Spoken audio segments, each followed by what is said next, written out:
Hello and welcome to Keeping It Young podcast, conversations about marriage, family, and ministry life. I'm Dave. And I'm Bethlie. And we are the Youngs. Welcome back as we continue our series in Proverbs. And can I just remind everyone out there that there's a holiday coming up? Well, a special day coming up. Yes. I don't know if it's a holiday, technically, is it? Well, I don't know if people actually get off work for this day. So it's Happy February, which means Happy Valentine's Day. That's right. And just a few days away to Valentine's Day. That's right. But I hope you're making huge plans. Hope you're planning to do something. Yes. And we always are reminded about the people who are like, we don't need a Valentine's Day to take our love on a date. Well, fine, true. But hey, our world recognizes a day to take your Valentine on a date. Right. And why not make it special? Absolutely. And I don't know what you're going to do, but I hope all of you are planning something and be simple, be expensive, whatever. But as long as we celebrate, that makes it special. That's right. With our adult children, we always try to buy them a date. Yes. Just a gift card for a date or some such. Right. And of course, we have grandchildren now, and they're a little tiny, but my wife she's all about, we got to send them a card. So y'all out there, pray for me. They need a little gift Just pray for me out there, a little gift for the grandkids. The love in our family just keeps expanding and expanding. I don't know how your spouse is, but my wife is like, and we need a little gift for the kids. And so y'all send offerings and pray.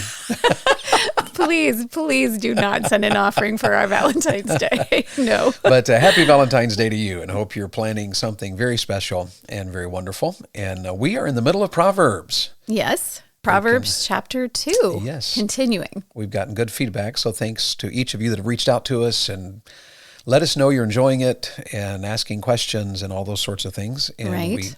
I'd say this often, but we really do try to keep up with all of the correspondence, the messages, and the emails, and all of that. So please do reach out if we can help you. And I always want to say thanks as well, because back in the end of 24, beginning of this year, we talked about, reach out if you know of a resource or a counselor. And I've received several feedback from that, and I'm thankful for that. And we are able to make a list of that so we can pass along good resources to help people. Absolutely. And so please, if you're thinking about doing so and haven't done so, reach out. And please, if you contact us and we get back with you, and we will try to encourage you and pray for you along the way. But it may be, if we do suggest that you see a counselor in your area, it is not that we're trying to push you off in any way. It's just sometimes the situation does require face-to-face, more intensive counseling than we can do over email or even over the phone. That's very true. And sometimes it's just a time issue. We all are limited. Yes. And sometimes we just are not able to give the time that is needed, we think, for a particular situation. But let's jump into Proverbs 2. Are you ready? Yes. We started, 3 episodes ago in Proverbs 2? I think so. Yeah, 3 episodes ago. And here we are now in kind of finishing out. This will require several more episodes to finish out the idea, because chapter 2 ends with a subject that spills over into chapters 4 and 5 and 6 and 7. Yes. And so we will be, reaching over and dipping into those other Proverbs as well. Right. So, and will we cover chapter 3 at all? We will, but we'll do that one in a second one, because we're kind of working our way through. But we'll kind of skip over chapter 3 to end the subject of chapter 2. Okay. In 4, 5, 6, and 7. And then come back to it. And now that y'all are perfectly confused, let's jump into Proverbs chapter 2. Yes. And what we're going to talk about, as you know, we've been talking about Solomon is training his son. And what he is doing here is he's trained his son to beware of evil influences. And he also is training his son in chapter 2 to beware of immorality, what the Bible calls the strange woman here. And he's speaking specifically to the issue of adultery or to premarital sexuality, that sort of thing. Speaking of which, just a quick reminder here that this is about the issue of immorality. So if you have children you want to be careful about, then be alert. Yes. To that end. You can pop in those earbuds, or maybe wait till another time to listen when little ears are not around. We are trying to be wise, but there will be, some words that will come up that we want you to be just aware that they're headed that direction as we discuss these issues. And so just read to us a little bit here, just kind of set the stage. Verse 1 begins with, my son, if you will receive my words and hide my commands with you. So he's obviously speaking to his son, and he challenges his son. And how about reading for us on verses 10 down through the point there in verse 16? Okay. And just kind of get us the basis to get us started today. So Solomon says in verse 10 of chapter 2, when wisdom entereth into thine heart, and knowledge is pleasant unto thy soul, discretion shall preserve thee, understanding shall keep thee, to deliver thee from the way of the evil man, from the man that speaketh froward things, who leave the paths of uprightness to walk in the ways of darkness, who rejoice to do evil, and delight in the frowardness of the wicked, whose ways are crooked, and they froward in their paths, to deliver thee from the strange woman, even from the stranger which flattereth with her words. Now keep that in mind, and let's talk about the issue of immorality, specifically about protecting ourselves and our kids from immorality. Right. So just by way of introduction, the word immorality is a broad word that includes everything from pornography to premarital sex to homosexuality to adultery. We would say it's anything outside of the clear boundaries set for us by God in His Word. Right. Solomon is specifically addressing the issue of his son and a strange woman. We want to broaden it just a little bit there to include all the avenues of immorality as we talk through this issue here. And as you all know that are listening, the issue of immorality is nothing new. Right. It's nothing new, but it is a huge issue, and it always has been. History makes it clear that it's nothing new.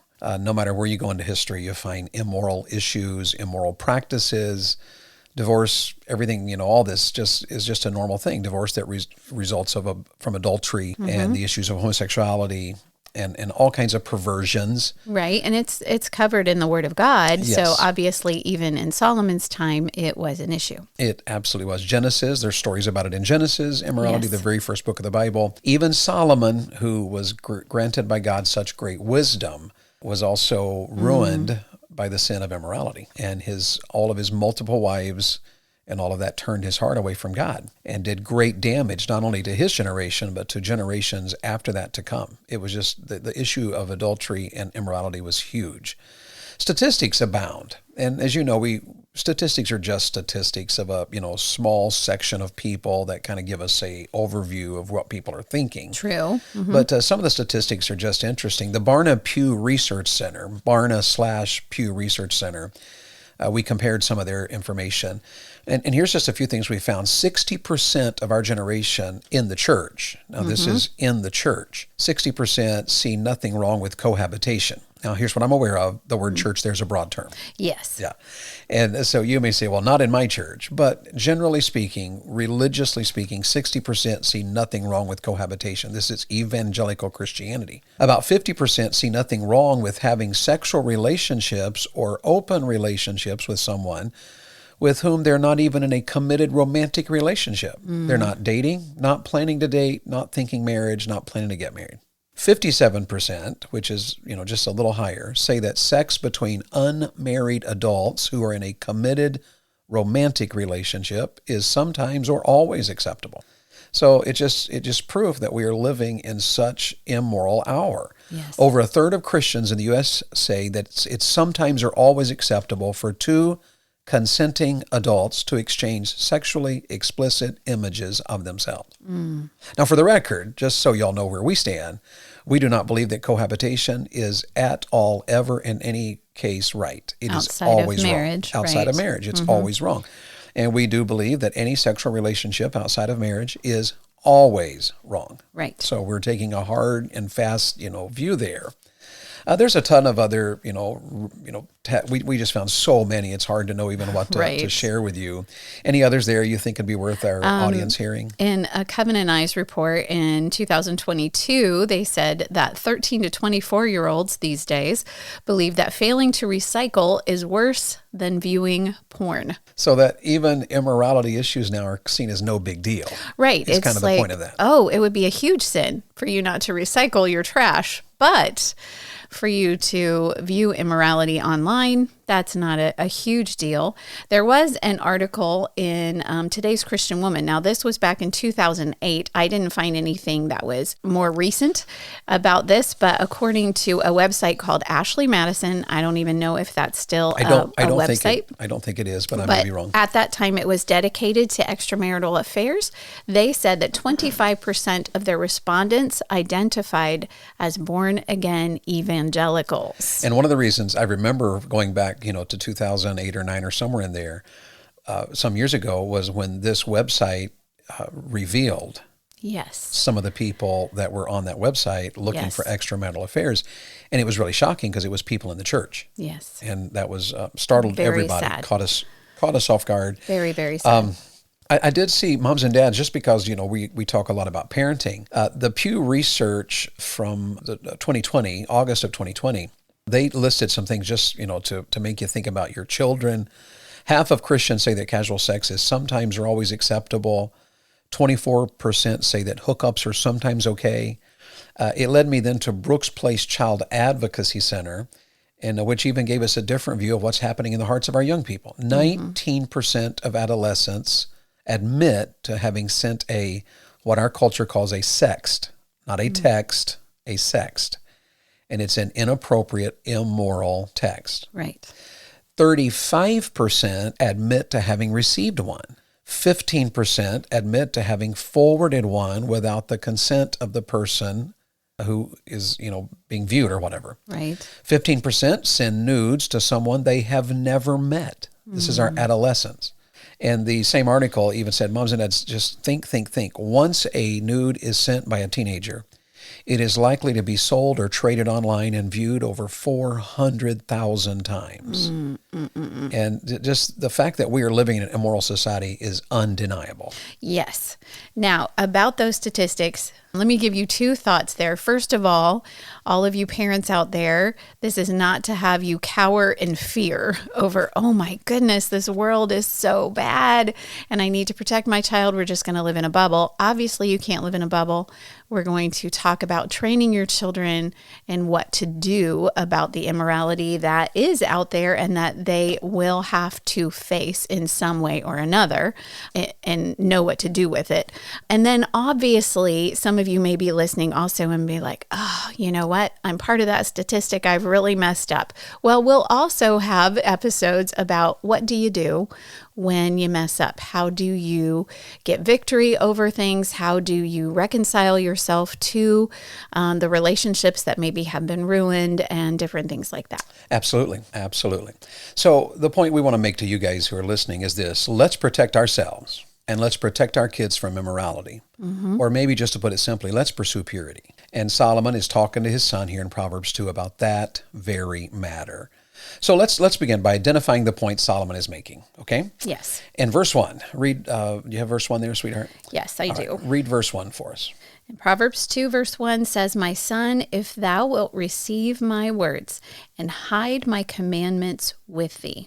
Now just think about that, because he is communicating, commanding, and commending truth to his son. Notice that we just got to talk. Moms and dads, one of the great things you can do as a parent is to talk about issues of purity. You got to talk about it. He's communicating to us. And notice he's making commands.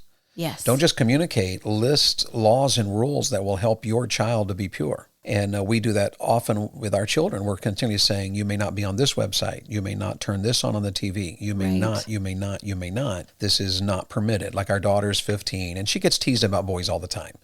And one of the things we're always aware of is that we go into churches, we're, guests there. Teenage boys notice pretty teenage girls. Yes, they do. We're not bothered by that. We love to tease our daughter about it, just a little joke, hey, that guy, what do you think about the guy? And it's, there's teasing about it. We're okay with the fact that she likes boys and that boys like girls. We believe that's normal and acceptable. But what we're also doing is commanding. Charity's not permitted to date. So it's not even an issue. You shouldn't have to worry about having a date. You don't date, you don't touch, you don't, none of that. We're just friends. No texting of anyone of the opposite sex that's outside your family. Yeah, and if there is an exception to that, we make that exception with a great awareness and even commands about, here's the exception, here's the parameters, here's what you can do. Yes. So Solomon is communicating, he's commanding, and he's commending truth to his son. And it's amazing to me, moms and dads, we're going to show you that in this chapter, he's laying out, beware of this, be careful, here's what to look out for. And he does the same thing in chapter 4. He talks to his son about guarding his heart. He talks in chapter 5 about celebrating marriage. He talks then in chapter 6 and chapter 7 about living truth and being aware of how easy it is for scenarios to play out that lead to immorality. So he's commending a better way to live than the cultural world we live in when it comes to moral issues. And so to lay that out, he has goals. He tells us he's communicating, commanding, commending truth to his son. And then he lists these goals. Verse 2, he wants to convince his son to choose wisdom and to apply understanding. You want to read that? Verse 2, so that thou incline thine ear unto wisdom and apply thine heart to understanding. Moms and dads, that's our goal. We want our sons and daughters to choose wisdom and to apply understanding. Yes. Here's the next goal, verses 3 through 6. He wants to convince his son to pursue the Lord, so he will have wisdom, knowledge, and understanding. Let's read those, verses 3 through 6. Yea, if thou criest after knowledge and liftest up thy voice for understanding, if thou seekest her as silver and searchest for her as for hid treasures, then shalt thou understand the fear of the Lord and find the knowledge of God. For the Lord giveth wisdom. Out of his mouth cometh knowledge and understanding. How simple that is. If his son will decide to choose wisdom and to apply understanding, if he can convince his son to pursue the Lord so he will have wisdom, knowledge, and understanding, it will result in God's blessings in his son's life. Yes. And that's the third goal.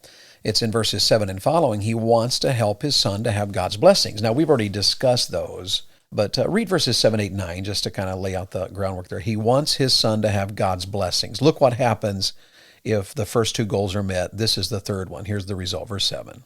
He layeth up sound wisdom for the righteous. He is a buckler to them that walk uprightly. He keepeth the paths of judgment and preserveth the way of his saints. Then shalt thou understand righteousness and judgment and equity, yea, every good path. It's just incredible to think about. It is. And he lays out even in the next few verses there. And verse 10, he talks about wisdom. When wisdom enters your heart and knowledge is pleasant to your soul, discretion shall preserve thee, understanding shall keep thee. And what's the result? Well, the result are the last two episodes. Number one, to deliver thee from the way of the evil man. If his son will listen, if Solomon will communicate, command, and commend the truth, and his son will receive it, choose to apply it, and choose to pursue the Lord, Right. then the result is he'll be protected from evil. Moms and dads, find that encouraging. Yes. All we can do is communicate, command, and commend, and yet it's not all we can do because we're trying to get our children to buy into the righteous way of living. Yes. It will protect them from evil men, and it will protect them from immorality. So I think there are two things that we as parents can take away from that just really quickly. Okay. First of all, the communicating. There is sometimes this reticence to delve into talks about purity because we don't want to bring up something that may taint the innocence of our children. And we think, well, I'm not going to talk about that because they don't know anything about it. And if I don't talk about it, then they'll totally be protected from it. But in our culture, you cannot protect your children from all the impurity that is out there. They need to be forewarned and forearmed. So you must communicate, first of all. And then secondly, you could be, as a parent, saying, you know what, I have a teenager. I can't make rules about that. That's, their cell phone, or they have a TV in their room. I'm not going to, micromanage everything about them. If your teen still lives in your home, then yes, you're the parent. You do need to make rules. And the other thing I would say, I know I said two. This is one more thing. Okay, the other go thing ahead. I would say, though, is as you're communicating and commanding and commending different things to your child, just showing them truth about purity and purity issues, that communicating and the commanding and the commending should probably grow as your child grows. So your child will go into different seasons of life. You can't just have one talk when they're in 7th grade and hope, well, okay, they're all good for their whole junior high and high school years. You just need that communication to remain open. Yes. And constantly changing with the season, maybe changing with the culture. Different things come up. I know with our charity that different things come up all the time that we have to be aware of when it comes to technology. So we are constantly like, okay, not that one. Let's talk about that. Let's talk this through. And different things that come up maybe when she's talking to other teenagers and we need to have another conversation. So make sure that you're communicating and you're commanding and your commending is happening, and then it's fluid throughout your child's life. That's really great advice. And just to add to that idea of should we communicate if our kids don't know? And in a culture gone by, perhaps knowing nothing was better than knowing something they didn't need yet to know. But in a culture like ours that is surrounded by such perversion, TVs, internet, social media, billboards, the mall, friends. In this kind of world, the more information we give our kids, the better prepared they are to handle issues once they are faced with them. That's why we suggest you talk about these issues. And then one more thing that I'd add, and before we move to the next point, and that would be the idea of this, well, my teenager, I don't want to make, commands about things. And moms and dads, maybe the hardest thing to do in our culture is to capitulate to our teenager because other parents do things that we're not comfortable with, but we don't want to make our kids suffer. The idea behind that is, well, everybody's dating in our Christian school, so I guess I need to let my kids date. Or everybody, is, dressing this way in the Christian school, I should let my daughter wear this to the Christian school banquet or to the prom. The hardest thing in the world to do as a parent is to have to teach our children others are doing it, but it's still wrong and you are not. Right. Or it's not what we believe and you may not. Right. And we don't want to be harsh about that, but if you train your children right away and teach them and show them the value, what Solomon is doing is showing his son the value of this is a better way to live. Absolutely. And so moms and dads, be encouraged. If your child is a teen, you have the responsibility. You have the right, yes, but you have the responsibility to protect them from immorality. It's your responsibility. It is. It is. And is it hard to do in our culture? Yes, it is. Yeah. We've had to deal with porn issues in our children's lives. Absolutely. It's a battle, but we don't throw up our hands and say, well, that's just the culture we live in. Nothing we can do about it. Woe is us. No. We are always commending and communicating and commanding and talking and teaching and training and helping. Yep. That's the answer. You cannot, if your child does struggle, you can't throw in the towel and say, oh, well, nothing I can do. Well, and you can't also say, my child would never struggle with this. Please hear that. No, in this culture, yes. And you also, parents, when communicating, don't think you're driving past a billboard that may be suggestive and think you can just say to your child, oh, that's bad. That's bad. We don't look at that. We don't bother with that at all and think that's the end of the conversation. As you will see in Proverbs, Solomon gets pretty frank with his son about what he needs to watch out for. And it doesn't mean that you have to have age inappropriate conversations with your child, but you can age appropriate say different things to your child to make sure that they are armed with truth in this impure world. Yeah, and one of the things I would say, just or a personal illustration, just recently my son and I were driving from southern Florida back here to northern Florida, and we passed a billboard on the interstate. Now, my son's 20, so he's a man. But we passed a billboard, and I just said to him, what do you think about that? Why? Because we get a conversation going, and we converse for a moment about, it's pretty sad that our culture is that way. And it just reminded me, going back 30 plus years ago, it was before you and I were married, that I traveled in Florida and the same billboards were there, advertising a quote unquote gentleman's club. The very same? The very same billboards. Actually, one of them looks like it's about 35 years old. It's been through I remember my friend Brent Stevens, youth pastor, many years youth pastor in Rochester Hills, now a Christian school administrator in Michigan, dear friend. Brent, in a van of college guys, every time we passed that billboard would say, just right out loud, he'd say, Brent, flee youthful lusts, but follow righteousness, charity, faith, peace with them that call it. He quoted a verse every time we passed the billboard. And you know what? I was sharing that with my son, and I said, it's no wonder his kids have grown up to love the Lord. Here's a young man that bought in when he was a teenager because his mom and dad trained him. Because Brother Russ and Miss Rainey trained their children. Yes. And so moms and dads, it works. Yes, it does. That's all I'm saying, it works. So let's identify the point Solomon is making. That's the first thing. And we just are out of time here, but we got maybe 2 minutes. The second part we want to share with you is some key issues. We need to identify some key issues. Let's introduce them, right, and close and come back. Here's the verse. Listen to the key issues when Solomon is trying to help his son to choose a better way to stay away from immorality. He discusses the strange one, verses 16 and 17. You want to read that for us? Yes.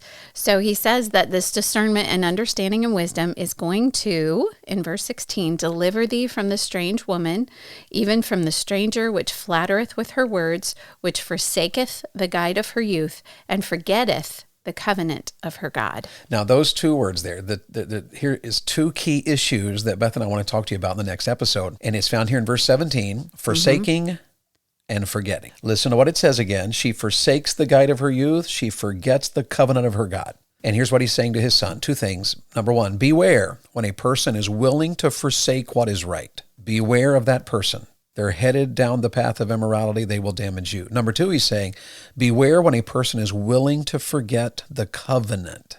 Beware of that. And if you'll start thinking between now and next week, go back to what we taught in December about marriage and marriage being a covenant. Maybe even listen to that if you've not listened to that. And that is a very important point he's making to his son. Beware a person willing to forsake what is right, willing to forget the covenant. Yes. And we're out of time. I wish we think had more time. We'll cover those a little more. Yes. Maybe in the next episode. We're going to cover those in great detail in the next episode. Okay. So join us next week for verses 16 and 17, and we cannot wait for you to hear about it. Well, Valentine's Day is just around the corner. It's coming fast, so make your plans now. Yes. And order some roses or make a reservation at a restaurant. Go shopping or get on Amazon. Plan to go to the castle. Oh. We don't have The those White down Castle. here. We don't. Bummer. Yay. Bethlie's dad. I know there are some people who really love White They Castle. love White Yes. Castle. And Bethlie's dad always joked about taking your mom there. It's Valentine's Day. And he never did. We're going to the White Castle. And that's a good memory of your dad. Well, friends, thank you for joining us today here at Keeping It Young. And hope you have a wonderful week ahead, wherever you are. If it's cold, stay warm. You that are down here where we live, stay cool. In the meantime, have a great week, and just don't forget to serve the Lord with gladness. Yes. The Keeping It Young podcast is a Bax 5 Media production.